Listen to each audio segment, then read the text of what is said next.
Hello दोस्तों, स्वागत करता हूं मैं अपने यूट्यूब चैनल कर्तव्य पर।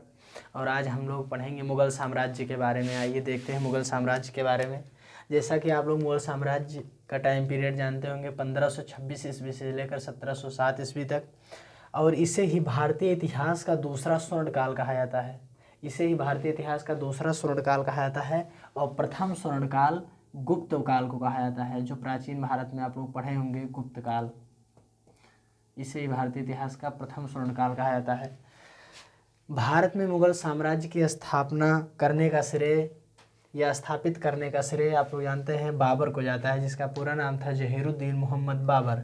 बाबर का टाइम पीरियड है 1526 से लेकर 1530 ईस्वी तक। बाबर का जन्म देखें तो 14 फरवरी को और 1483 ईस्वी में फरगना में हुआ था। फरगना उज़्बेकिस्तान में है। इसके पिता का नाम उमर शेख मिर्ज़ा था, जो तैमूर के 5वें वंशज थे। और माता का नाम कुतलुग निगार बेग था, जो चंगेज खां की 14वां वंशज थी। अर्थात बाबर पिता की तरफ से तैमूर का 5वां वंशज और माता की तरफ से चंगेज खां का 14वां वंशज था। 1494 ईस्वी में अपनी पिता की मृत्यु के बाद बाबर 11 वर्ष की आयु में फरगना का शासक बनता है। फरगना का शासक बनता है।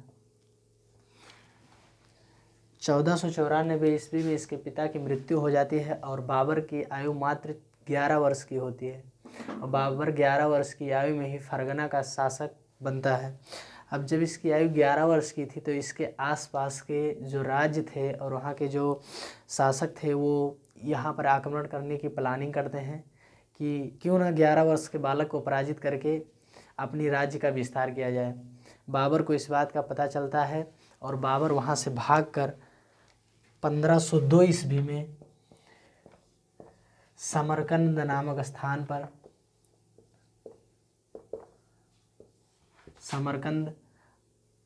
पर शासन करने लगता है। समरकंद नामक स्थान पर 1502 में बाबर शासन करने लगता है। और वहाँ भी ये स्थायी नहीं हो पाता है, क्योंकि वहाँ पर केवल 8 महीने तक शासन कर पाता है, क्योंकि उसके पास में जो शासक राज्य करता था उसका नाम था शेवाली खां। जब इस शेवाली खां को पता चलता है कि समरकंद पर बाबर आके अधिकार कर लिया है, तो ये बाबर से युद्ध करने के लिए अग्रसर होता है। और 1502 ईस्वी में ही सर-ए-पुल नामक युद्ध होता है। सर-ए-पुल युद्ध होता है, जो बाबर और शेवाली खां के बीच होता है, जिसमें शेवाली खां बाबर को पराजित कर देता है। और बाबर यहीं से दोबारा वो हिंदुस्तान की तरफ भागने की कोशिश करता है और वो हिंदुस्तान की तरफ ही भागता है। और 1504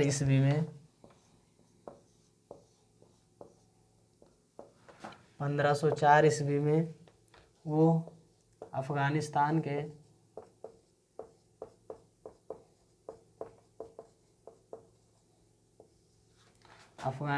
के काबुल और कंदहार नामक स्थान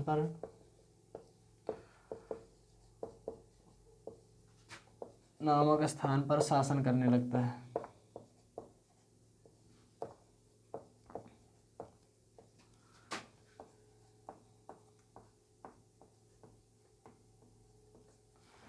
लंबे समय तक शासन करने के बाद बाबर यहाँ काबुल और कांधार में आर्थिक मंदी या अकाल आ जाता है और बाबर ज़्यादा दिन तक शासन नहीं कर पाता है। इसके बाद वो दोबारा हिंदुस्तान की तरफ अपना रुख करता है और वो हिंदुस्तान में युद्ध करने के लिए सोचता है।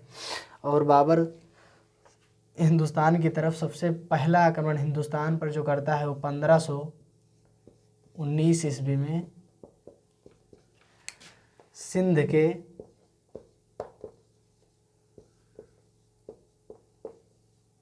बाजौर नामक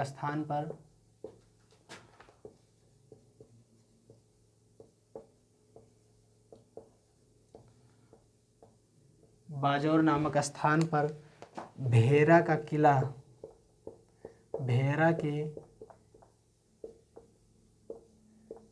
किले पर आक्रमण करता है।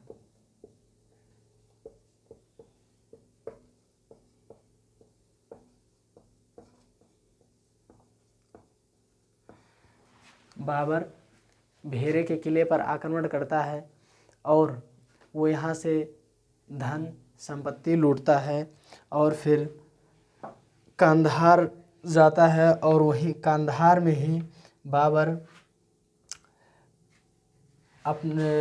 बादशाह या पादशाह की उपाधि भी धारण करता है। और बाबर यहीं पर सबसे पहले भेरे के किले पर युद्ध करते समय बाबर हिंदुस्तान में पहली बार गोला बारूद का प्रयोग करता है। गोला बारूद का प्रयोग करता है।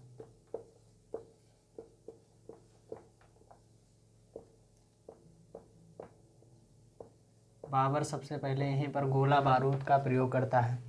इसके बाद वो 1520 ईस्वी से लेकर इसके बाद बाबर 1520 ईस्वी से लेकर 1521 ईस्वी तक वो सिंध और कश्मीर पर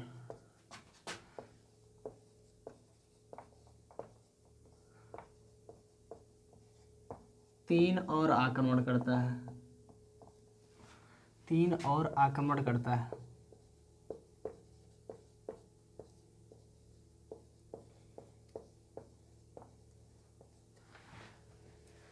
इस समय पंजाब का गवर्नर या पंजाब का सूबेदार दौलत खान लोधी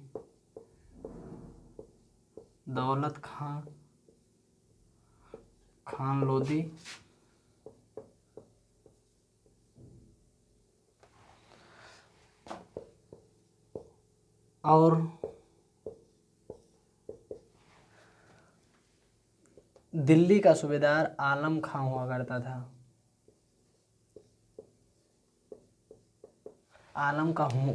करता था। और ये दोनों चाचा थे किसके? इब्राहिम लोदी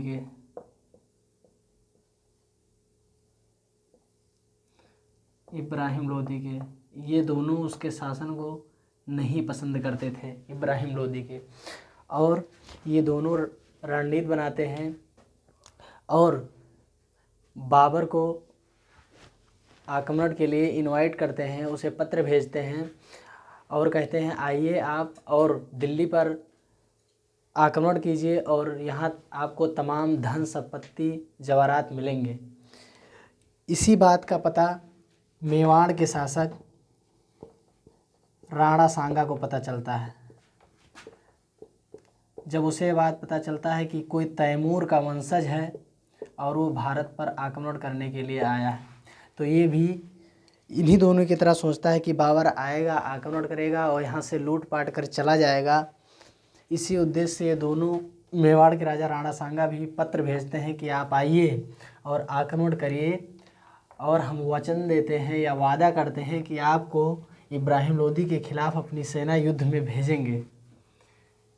इन दोनों के निमंत्रण को स्वीकार करते हुए बाबर भारत पर सबसे पहले 1526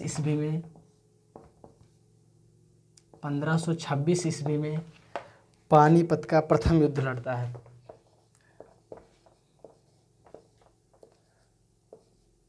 पानीपत का प्रथम युद्ध।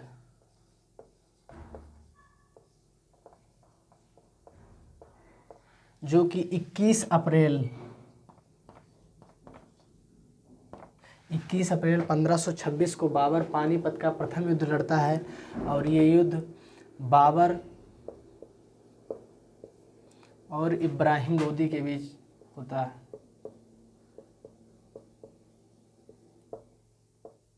जिसमें इब्राहिम लोदी पराजित होता है और बाबर जीत जाता है।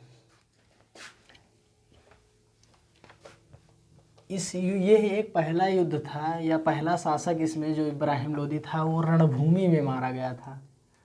पूरे अगर दिल्ली सल्तनत या मुग़ल की बात की, दिल्ली सल्तनत के शासक की बात की जाए तो दिल्ली सल्तनत का ये पहला शासक था जो रणभूमि में मारा गया था।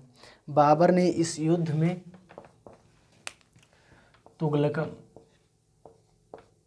तुगलगमा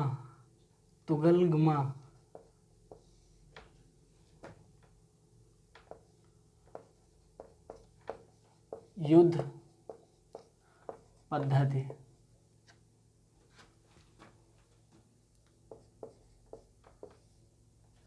बाबर ने इस युद्ध में तुगलगमा युद्ध पद्धति की नीति अपनाई।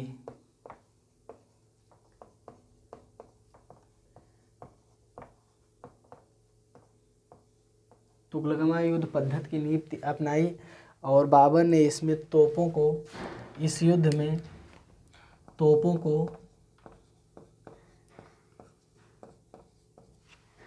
उस्मानी विधि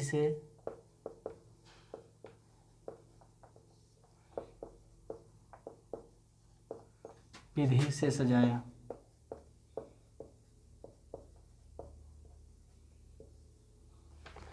इस युद्ध में बाबर के 2 मुख्य तोपची थे।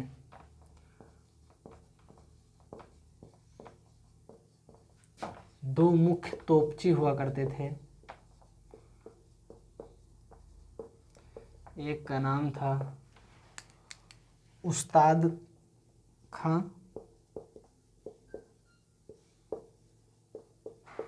एक का नाम था मुस्तफ़ा खां।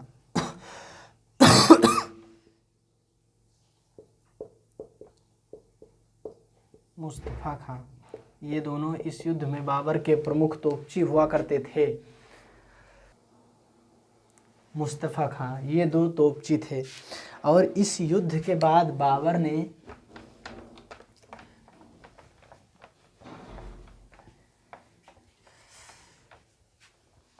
इस युद्ध को जीतने की खुशी में बाबर ने पानीपत में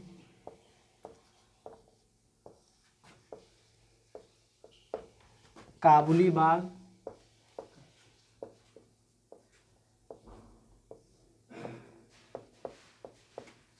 और काबुली मस्जिद का निर्माण करवाया।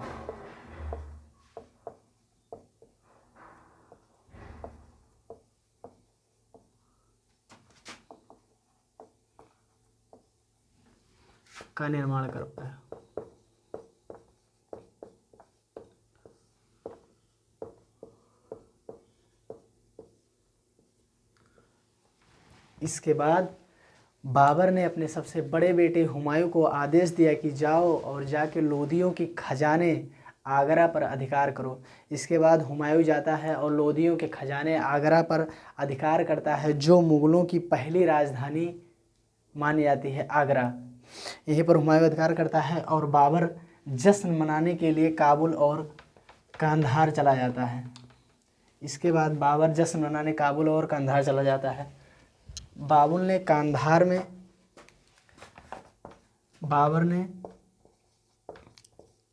काबुल में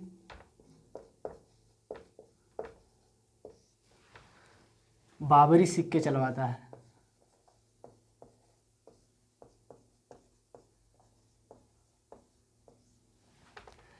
कंधार में चांदी के सिक्के चलवाता है।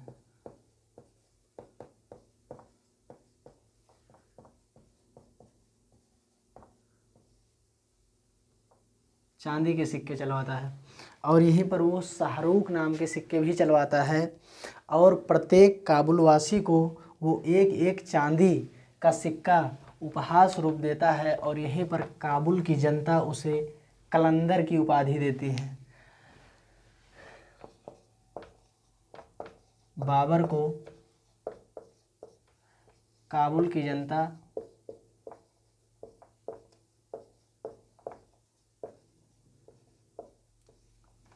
कलंदर की उपाधि देती है।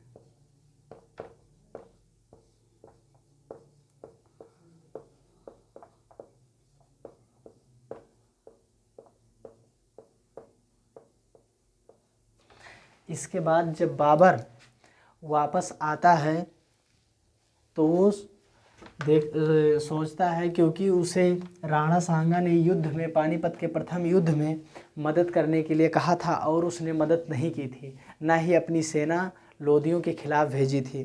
तो इसके बाद 1527 ईस्वी में बाबर खानवा का युद्ध लड़ता है। बाबर खानवा का युद्ध लड़ता है।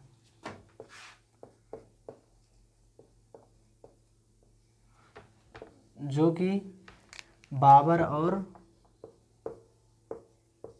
राणा सांगा के बीच होता है, जो कि मेवाड़ का शासक हुआ करता था। इसमें भी बाबर विजयी होता है और राणा सांगा पराजित होता है। इसमें राणा सांगा की दो और शासक मदद करते हैं, एक बंगाल का महमूद लोदी जो कि उसका कजन था, चचेरा भाई, और एक मालवा का शासक मेदिनी राय, राजपूत था ये। लेकिन इसमें राणा सांगा पराजित होता है और बाबर विजय होता है। और इसी युद्ध में बाबर जब हारने लगता है, बाबर की सेनाएं पराजित होने लगती हैं, क्योंकि राणा सांगा भी बहुत प्रतापी शासक हुआ करता था। तो जब बाबर की सेनाएं हारने लगती हैं तो बाबर सबसे पहले खानवा के युद्ध में ही जिहाद का नारा देता है, जिहाद का नारा, और कहता है कि अगर हिंदुस्तान में इस्लाम का प्रचार करना है तो इस युद्ध को जीतना ही होगा, और इसे युद्ध नहीं बल्कि धर्म युद्ध मानिए, और जिहाद का अर्थ ही होता है धर्म युद्ध। तो बाबर खानवा के युद्ध में जिहाद का नारा देता है। इसके बाद युद्ध जीतने के बाद बाबर गाजी की उपाधि धारण करता है।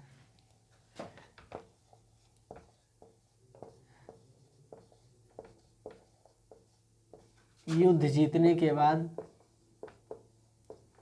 बाबर गाजी की उपाधि धारण करता है।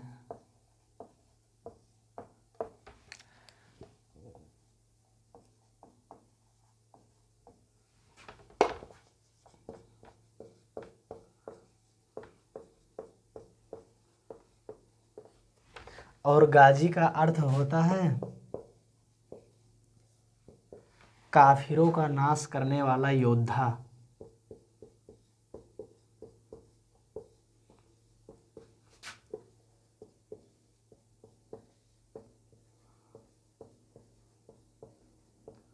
और काफिर किसे कहते हैं? जो इस्लाम को ना मानता हो।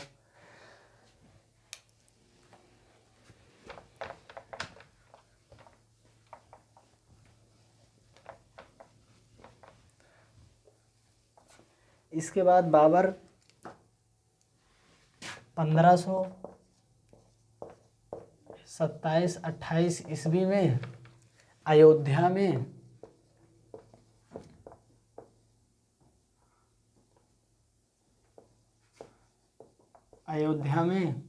बाबरी मस्जिद बनवाता है।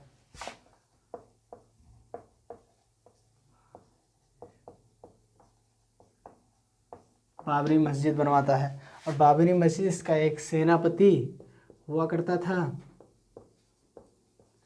जिसका नाम था मीर बख्शी।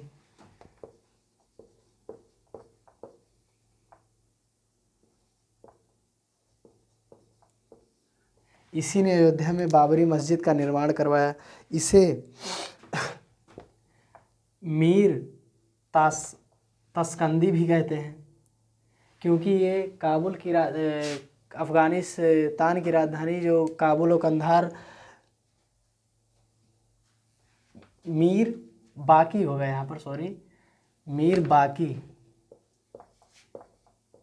और इसे मीर ताशकंदी भी कहते हैं क्योंकि ये उज़्बेकिस्तान की राजधानी ताशकंद से बिलोंग किया करता था। इसके बाद बाबर 1528 ईस्वी में चंदेरी का युद्ध करता है, चंदेरी का युद्ध लड़ता है।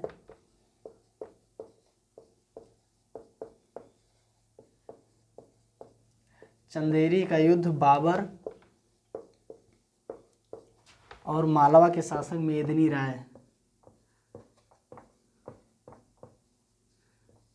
राय के बीच होता है। इसमें बाबर विजय होता है और मेदिनी राय पराजित हो जाए। मेदिनी राय से युद्ध इसलिए हुआ था क्योंकि खानवा के युद्ध में इन्होंने ही राणा सांगा की मदद की थी बाबर के खिलाफ।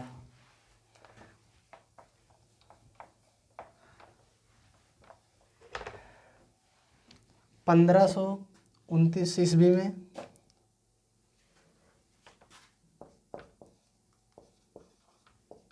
बाबर घाघरा का युद्ध लड़ता है।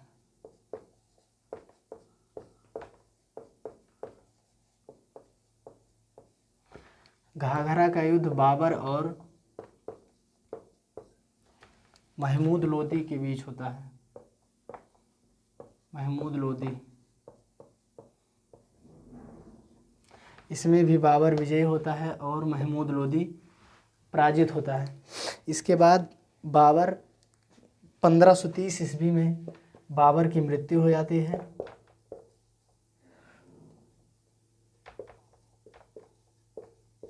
बाबर की मृत्यु हो जाती है।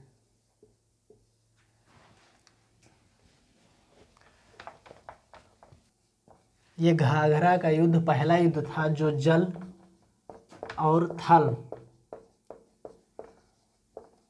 दोनों में लड़ा गया था। घाघरा का युद्ध पहला युद्ध था जो जल और थल दोनों में लड़ा गया था। इसके बाद बाबर की एक बड़ी इच्छा थी कि उसका मकबरा काबुल में बनवाया जाए, लेकिन इसकी मृत्यु के बाद इसके कब्र को आराम बाग से निकलवा के काबुल में ले जाया जाता है और वहीं पर इसकी अंतिम इच्छा पूर्ण की जाती है। वहीं पर इसका मकबरा है। बाबर अपनी आत्मकथा स्वयं लिखा था जिसका नाम था तुजुक ए बाबरी। तुजुक ए बाबरी ये बाबर ने तुर्की भाषा में लिखा था और बाद में इसका फारसी अनुवाद अब्दुल रहीम खान ये खाना के द्वारा किया जाता है। अब्दुल रहीम खान ये खाना के द्वारा इसका फारसी अनुवाद किया जाता है।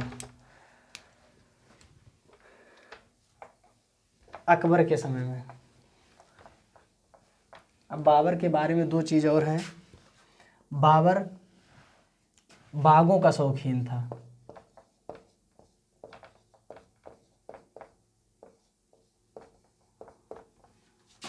बाबर बागों का शौकीन था और बाबर ढोल और नगाड़ों का शौकीन था।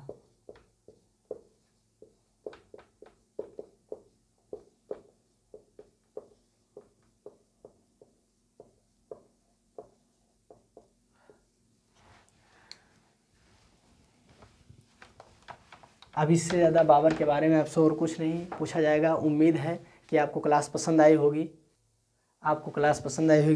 एक बात आपको और बता देते हैं, जो भारत में बाबर के 4 प्रमुख युद्ध थे उसका एक ट्रिक है।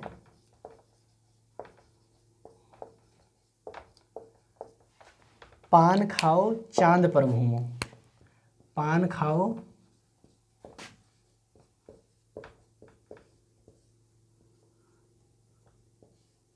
चांद पर घूमो।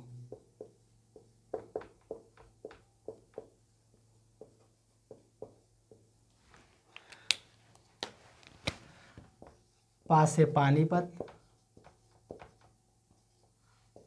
खा से खानवा, चा से चंदेरी